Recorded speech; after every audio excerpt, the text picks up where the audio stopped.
Masechet Baba Kama, Daf Mem Vav, and we begin the fifth perek of the Masechet.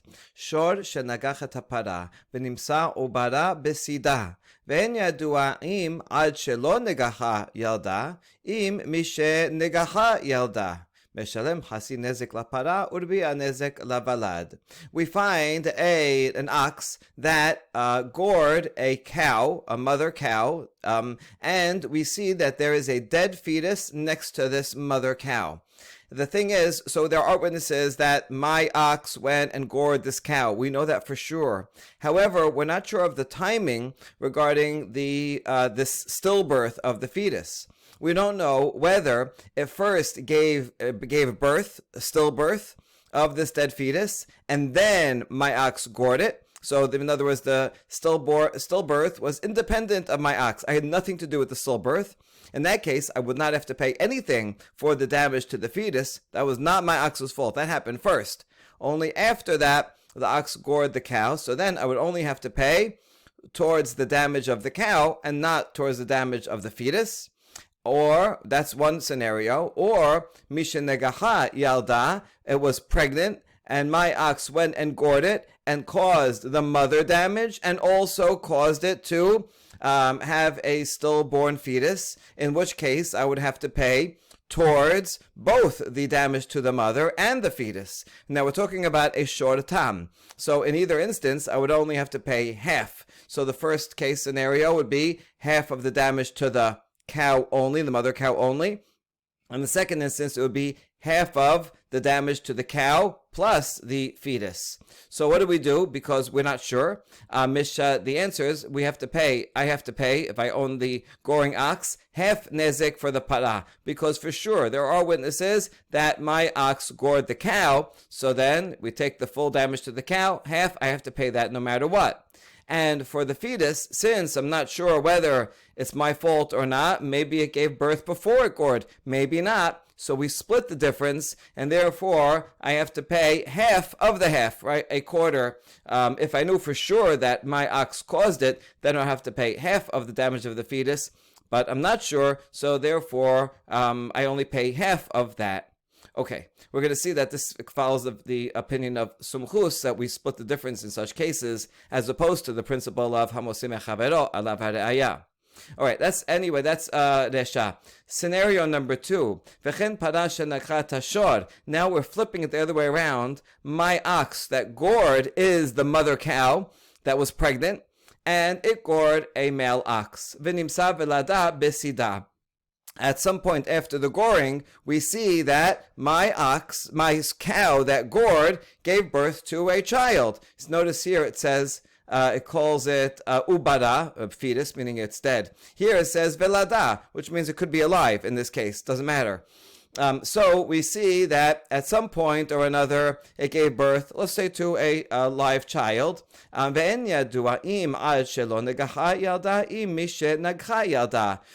I know we know for sure that my cow did this goring to your ox, but we don't know whether it gave birth first and then gored, or whether it gored first and then gave birth. Well, what's the difference?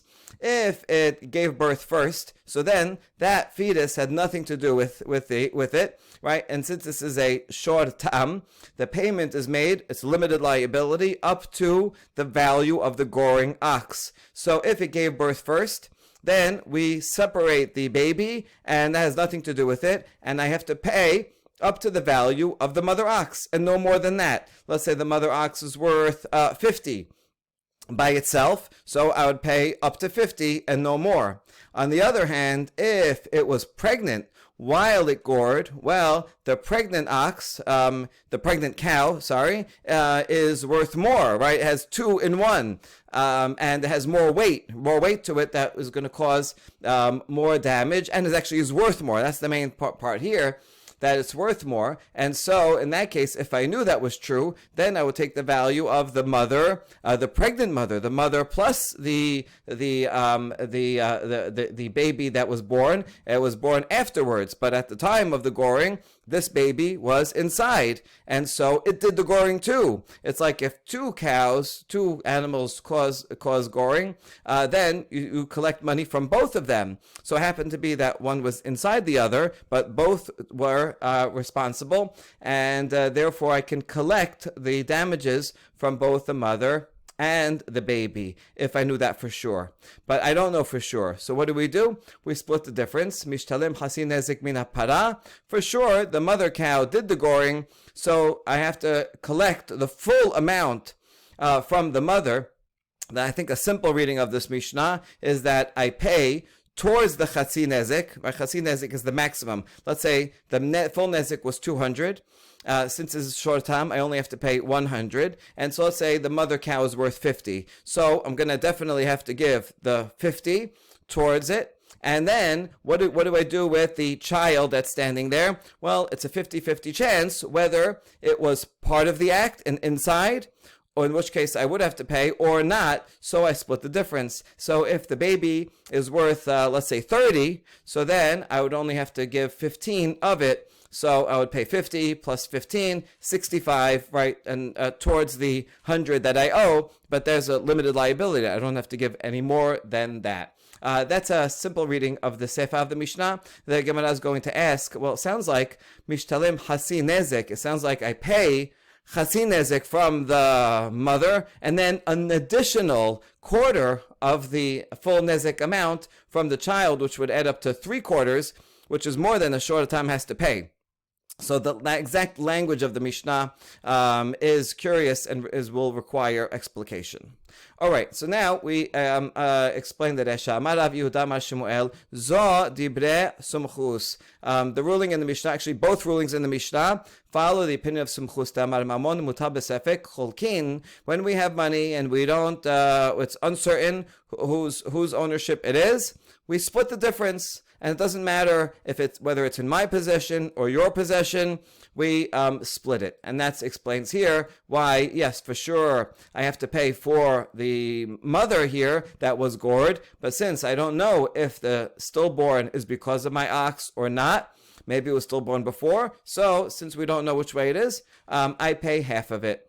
That's sumchus. Aval chachamim omerim ze kelal gadol badin hamosim chavero alav hareaya. Chachamim disagree, and they say this is a very important principle of all monetary law, that someone who was extracting money from someone else is the one that has to bring proof.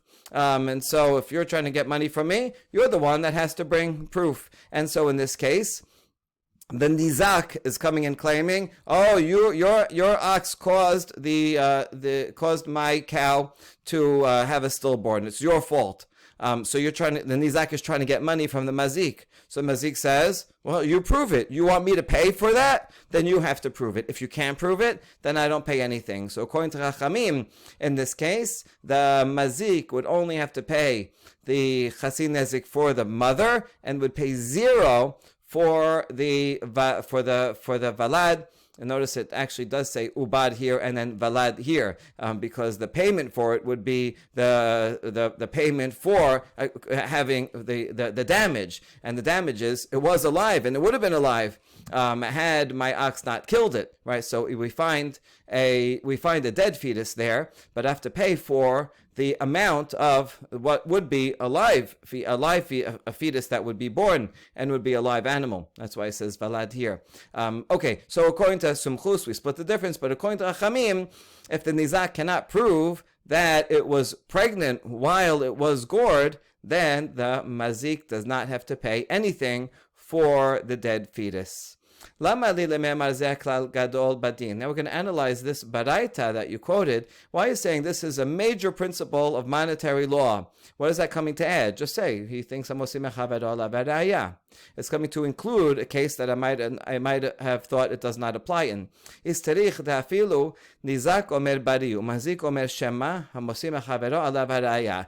to include even in a case where the nizak says, I know for sure. He doesn't have witnesses, so he can't prove it, but his claim is a definite claim. It says, I know for sure that my cow was pregnant, at the time of the goring, and you caused it to miscarry. And the mazik said, listen, I wasn't there. I don't know. I don't even claim to know for sure. But it could be yes, it could be no. Bring proof. Even in a case where the nizak makes a definite claim and the mazik makes a doubtful claim, even so, the mazik can say, first bring proof. You can you can state that you're sure all you want, and I actually don't know whether that's true or not. Could be true, but I'm not paying you until you bring proof. So the Zeh Klal Gadol teaches me that even in that case, mazik will not have to pay unless the nizak brings proof to his sure claim.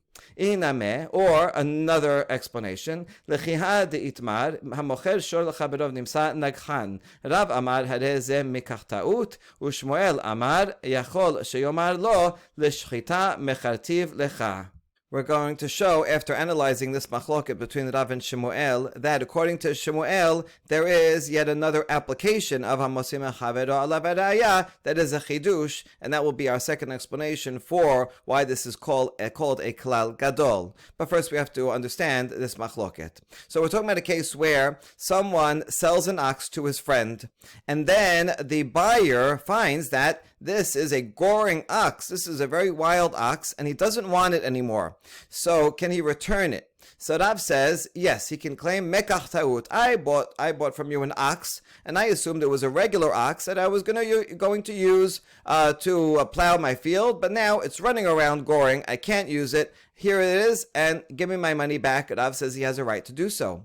Shmuel, however, says that the seller can say, well, I didn't have to tell you that it was a goring ox because I sold it to you for slaughter. If you're going to slaughter the ox and you're going to make a barbecue out of it, it really doesn't matter whether it's tame or goring. So the seller says, I didn't have to reveal this to you, and sorry, you cannot renege on the deal. Now we ask, Amai. Necheze igabra de zaben liridya, igabra de zaben linischeta. So we are asking, why are they wondering? How come Shmuel especially is wondering whether it was sold for shechita or to work? That the seller can claim this was sold for shechita. Why don't we actually check it out? We don't have to rely on his word. Let's see, this buyer, does he usually buy animals for plowing? Is he a farmer that needs animals for plowing, or is he a butcher and he usually buys animals for slaughtering? And then we could tell whether this claim is true or not. And if we find that he usually buys them for working, and then this one's goring, then there we'll say, well, Rav is right in that case, and mekach ta'ut. And if he's a person that usually buys things for slaughter, well then, Shmuel's claim will be right, and the seller can say, I gave it to you to slaughter. So why is there even a machloket here? Why don't we analyze each case and see what the status of the buyer usually is? The answer to that is La Siricha Begabra de Zaben Leha Ulaha. You're right. If we know that this buyer always is a slaughterer, then he cannot return it. If this buyer always buys animals to work, then he can return it. This machloket is only a case of a person who buys for both. Sometimes he buys for working, sometimes he buys for slaughter. So he does this, so we can't tell based on his past behavior. No, still we could tell, because an animal that's sold for working has to be a nice, big, strong, healthy animal, and that goes for a higher price usually than an animal that's going to be for slaughter. I mean, it has to be, fat and healthy, because, otherwise you wouldn't want to eat it, but it's a lower price. So also get the price, and is it the regular market price for slaughter, lower? So then I'll know that will apply the law that Shmuel said, and he can't return it. If he paid a higher price that would normally be for working, then we'll tell him, oh, this is not what he meant to buy, and he can return it, as Rav said. So we answer to that, La Siricha Deokir Bisra V'Ka'ebid Meridya. You're right. If it was two different prices, then we would be able to tell from the price, and there wouldn't be a machloket about such a case. This machloket is only a case where the market price of meat went up, and now it's the same price for buying an ox to plow, That's the case where Rav and Shemuel are arguing. So they're really arguing about only a very particular case. About this, the sages said, Amri, Vileka li'ish talumeh mineh lishkele letorah bezuzeh, damre inashe mimare rashvatach pare ipara. We ask another question about this machlok between Rav and Shemuel, that we know there's a general rule, like if I want to return something and get my money back, right? I bought this thing, mekach ta'ut, so I want to have this ox that's goring, and I want to return it to you. If the seller has no money, he doesn't have any cash, he spent the money I gave him to buy it, he already spent it. So what should the buyer do? If he wants to return it, he should keep the ox instead of the money, because there's a common folk saying that you should be repaid even with bran. In other words, if you go to get money back from so that someone owes you and he doesn't have cash, but he has something else, take it, because who knows if he's ever going to pay you back otherwise. And even though it's annoying to get a whole truckload of bran that now you're going to have to deal with and sell, take it anyway, take the merchandise, at least you got paid something. Now, since this is the common saying, common wisdom, and it could be that he doesn't have money, so now instead of, I can come to return it, but if he doesn't have money, I'm going to keep the ox anyway, in which case there's no practical difference between the opinions of Rav and Shemuel, right? Rav says, I can return it, but if he has no money, I'm just going to keep the ox, and Shemuel says, I have to keep the ox. Well, it's the same result. So why is there machloket between them? And the answer simply is, no, the machloket is in the case where the seller does have cash. And so therefore, according to Rav, the buyer has a valid claim. Here's your ox back and give me cash. And Shemuel says, no, he can't do that, because the seller can say, I meant to sell it to you for, I assumed that you were buying it to slaughter, and you have to prove otherwise. Okay, now Rav Amar, let's explain the reasoning behind each. Rav says this is a mistaken transaction because we follow the majority, and the majority of animals that are sold are for working in the field, for plowing, and so therefore that is the assumption. You didn't make it clear that I am buying this, I'm selling this to you only for slaughter, and you didn't say that, you didn't stipulate that, so therefore the assumption is it's for plowing. You gave me something that's wild, I can't plow with it, so I can get my money back. Whereas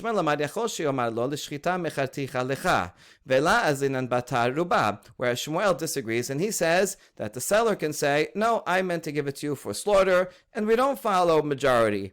Now, isn't that a general rule that we follow majority? Well, here's the thing. We only follow the majority when it comes to prohibited things. If you have 3 hot dogs and 2 are kosher, 1's not kosher, you follow the majority, right? There are cases that we follow the majority when it comes to whether something is prohibited or not. When it comes to monetary things, as here, then we do not follow the majority. Rather, we follow the other principle, if you want money back, so the seller can tell the buyer, listen, I assumed it was for slaughter, and I don't have to follow the majority because that was my assumption. And if you want money, then you have to prove that you bought it for working in the field. If you can prove it, then you can return the ox and get your money back. If you can't prove it, then sorry, we don't follow the majority. So this is a chidush, because I might have thought that we should follow the majority in this case. And so that's why it says ze klal gadol, to teach me that, at least according to Shemuel, even in this case where it's against the majority, still the one who claims money has to bring the proof.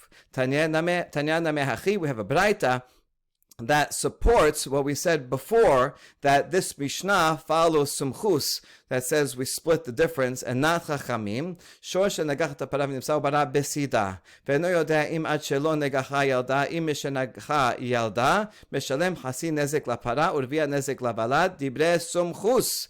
V'chamim omrim hamosim achavero alav haraya. The first half of the Braita quotes our case, that an ox gores a cow with a fetus dead next to it, and we don't know whether it gave birth first and had nothing to do with the goring, or it gave birth and had a miscarriage because of the goring. So then one pays, the mazik has to definitely pay half of the loss that was caused to the para, but only half of that, a quarter of the damage done to the valad, because we split the difference, and that is the opinion of Sumchus. But Chachamim would disagree with this Mishnah, and they would say, let the Nizak prove that it was pregnant when it was gored, and that the Mazik's ox is the one that caused it to lose its pregnancy. Amar Rabbi Shmuel bar Nachmani, where is the source for this principle according to Chachamim, that the burden of proof is on the claimant? Shneimar, mi bal devarim yigash alehem. Moshe appoints Aharon and Hur to judge the people, and he says, whoever has a cause, whoever has a claim, let him bring it. So you see that yagish raya alehem. Whoever has a claim has to bring. What is he bringing? He's bringing the proofs. You could say he's bringing the claim, but the Rasha is that he's bringing the proof. So therefore, the claimant has to bring proofs and not the defendant. Matkif la Rav Asher, halamali kera sevarahu decha'ible keiba azil lebe asya. Rav Asher disagrees with that proof. He agrees with the principle. He says, I don't need a pasuk to teach me that, because it's logical. Who goes to a doctor? Someone who has pain, right? You're not going to go to a doctor if you have no pain. I guess they didn't have well checks back then, right? So if you have a pain, you go to the doctor. So too, if you have a claim, you go to the judge. So it's obvious that if you have a claim, then you're going to have to want to corroborate the claim and bring proof, right? Otherwise, how would it possibly work? Okay. Ela keralich Rav Nachman bar Rabba bar Avu. Since Rav Asher learns the principle from logic, what does he do with that pasuk? He's going to use it according to what Rav Nachman said. The Rav Nachman Amar Rabba bar Avu minayin she'en nizkakin ela letoveya techila shene'emar mi ba'al devarim yigash alehem yagish devarav alehem.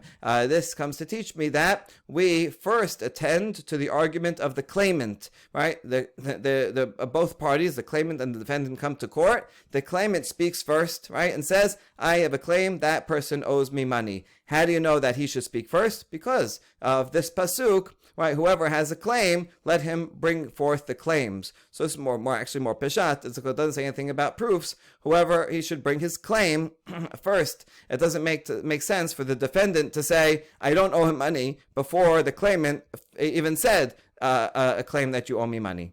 Amrin nehardei pamim shenizkakin lanitba techila vechidame dekazili nichse. Now the says, yes, we agree that that's a general principle that the claimant speaks first, but there are cases where you would allow the defendant to speak first. For example, if his assets are depreciating. In other words, I have some item that I want to sell to someone else, but it's tied up because there's someone who's going around saying that this land is mine, I'm going to take it. So I don't want to wait until the claimant goes to court so that then I could defend myself, so that then I could hopefully win.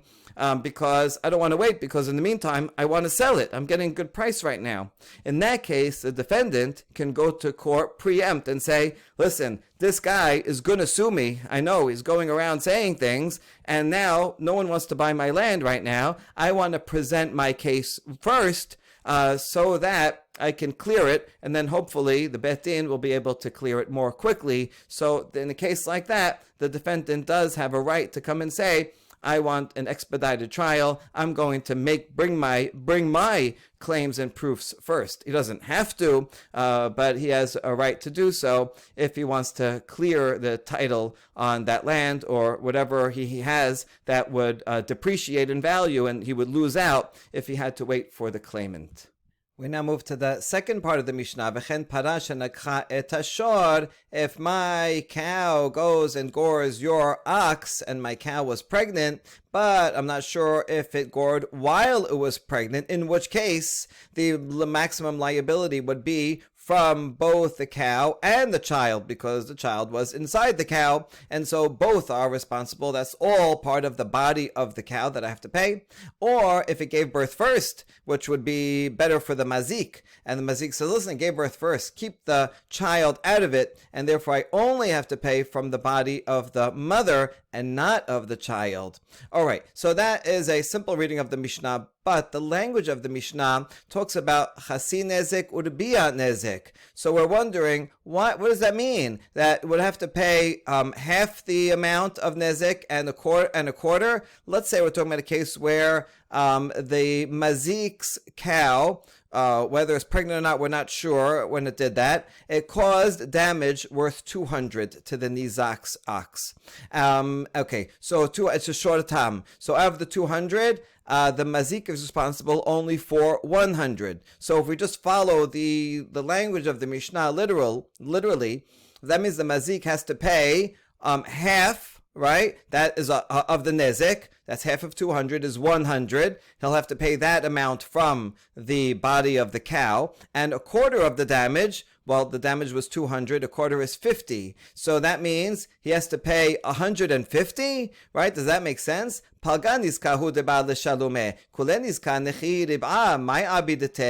mazik has to only pay half of the full damage, which is maximum 100. All of it minus a quarter. That's the Gemara's way of saying 3/4. What is 3/4 doing here? Why does it say chasi nezek and rebia nezek? Like, I kind of understand what the Mishnah is trying to get at, but the exact wording doesn't fit, and doesn't make sense that we're going to ask the mazik to pay more than half of the total damage, even if it did. If it was pregnant at the time, still, it shouldn't have to pay more than 100, no matter what the case is. Okay, so we have a couple of explanations to this. Amar Abaye, chasi nezek echad me'arba'a banezek, urbia nezek echad mishemona banezek. Abaye says, when the Mishnah says half, it doesn't mean half of the 200, but rather half of the half of the 100, which is actually a quarter. And when it says a quarter, it's not referring to a quarter of the total nezek, which would be a quarter of 200 is 50, but rather it's referring to a quarter of the chatzi nezek, the total amount that the mazik is liable to pay, which is only 25. Now, how do you get that? It's as follows. In a case, let's say you would have two separate animals that would gore. So then, and they both gored at the same time, then they would share in the nezik. If they're both tam, right, then the owners of each would each pay half of the liability, meaning half of the half, right? So this makes sense. Abaye is explaining that we're talking about a case where either the animal gored while it was pregnant with the fetus inside, in which case the owner of the cow would certainly have to pay the $100. Let's say it caused damage of 200, and so half of that is 100. And so let's say the value of the cow is much more. So he would have to pay the full 100. Or if it gave birth beforehand, we're talking about a case where both the mother and the offspring both gored this cow.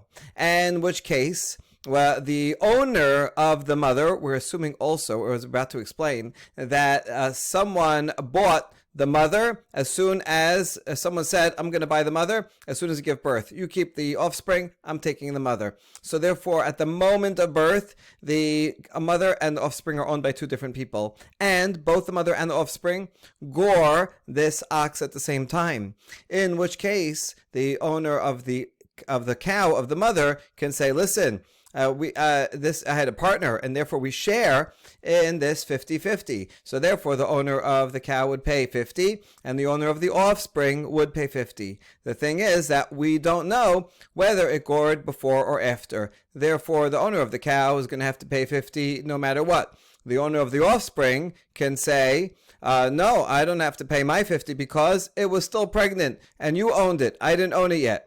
In that case, he would pay 0, but we're not sure. Maybe it was born. So therefore, since we have a doubt about whether the offspring is responsible or not, that person pays just half of the half. In other words, 25. And that's how we get 50 and 25.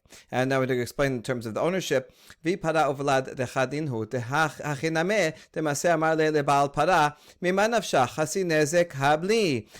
if the cow and the offspring are owned by the same person, well then that person would have to pay a full amount, because the nizak can say, well, what's the difference? You have to pay me chasi nezek, meaning the full 100, because it doesn't matter. You own both. It doesn't matter whether the cow gored while it was pregnant, in which case you certainly have to pay the whole thing, or it gave birth first and the cow and the offspring both gored, in which you're responsible 50 for the mother, 50 for the fetus, but you still have to pay all 100.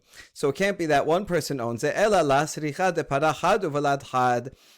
So rather, we're talking about two different owners. They make a deal. As soon as it's born, I get the cow, you get the fetus, and it goes and gores. They both, either while it's pregnant it gores, in which case the mother of the owner of the cow has to pay 100. Right, all 100, or not. Maybe it's the fetus that also shared in the goring, in which case the owner of the cow has to pay 50. So the owner of the cow certainly has to pay 50, and then the rest of it is safek, and so the owner of the fetus pays half of that, pays the 25, and so the nizak gets 75. Good. Now we further clarify who did the nizak sue first. If the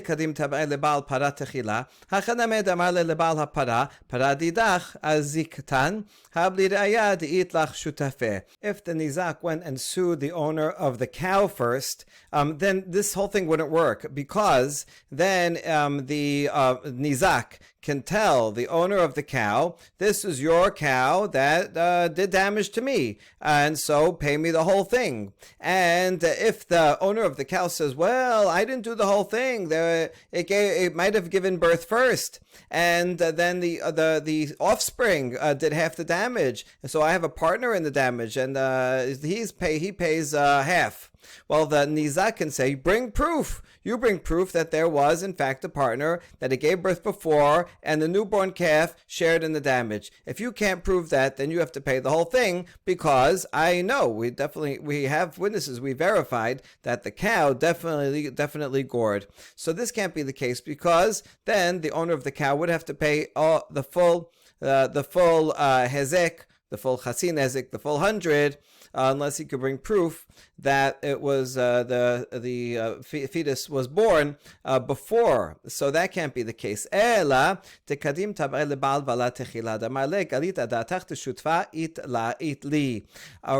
talking about a case where the nizak went and made a claim against the owner of the baby calf first, because in that case the owner of the cow can say, see, you revealed your belief that I did have a partner, because you went there first. So you believe that it was born and it also gored, and then you came to me after the owner of the cow says, so therefore I agree, I'll pay half. I'm a partner, but the other partner has to pay the rest. And that other partner will say, wait, but maybe it was not born yet, and so that other partner pays 25, and the owner of the cow pays 50. Oh, so that's one possible case. Or we can go back to the one just before and revive it.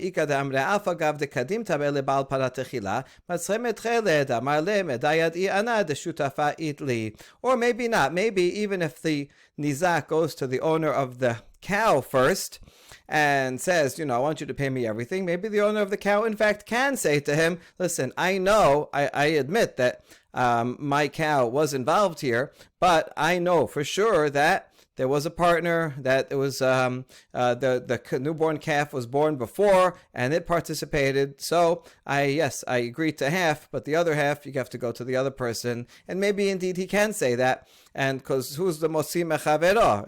After all, it is the nizak that's trying to get money, and he can only prove that for sure the cow was involved at some point, but he can't prove whether the calf was born before or after.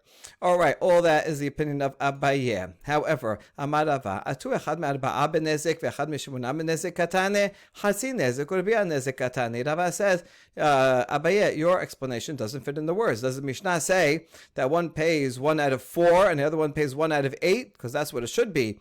The total nezek was 200, And so if it was 50 and 25, it should say a quarter and an eighth, but it doesn't say. The Mishnah says half and a quarter, right? Which that would be 125, which was back to our original question. Ela amar Rava leolam bepara uvelad dehad v'achi kamrinan ita lepara mishtalem hasi nezek mipara leeta lepara mishtalem rebia nezek mivalad. Rava explains it is in fact talking about half, meaning 100, and a quarter, meaning 25, right? That's half and a quarter of the full nezek of 200. The thing is that the Mishnah is talking about two different cases. Either one pays 100 or one pays 50, depending on as follows. In fact, the cow and the offspring are owned by the same person. And here is what the Mishnah is saying. If the cow is currently in existence, we have the cow, it gave birth, and there's a calf next to it, but the cow is here. Well, if the cow is here, then the owner will have to pay chasi nezek from the cow because the cow was certainly involved, and no matter what. And so it caused nezek, so there it is, right? Sell it for 100, pay the full 100.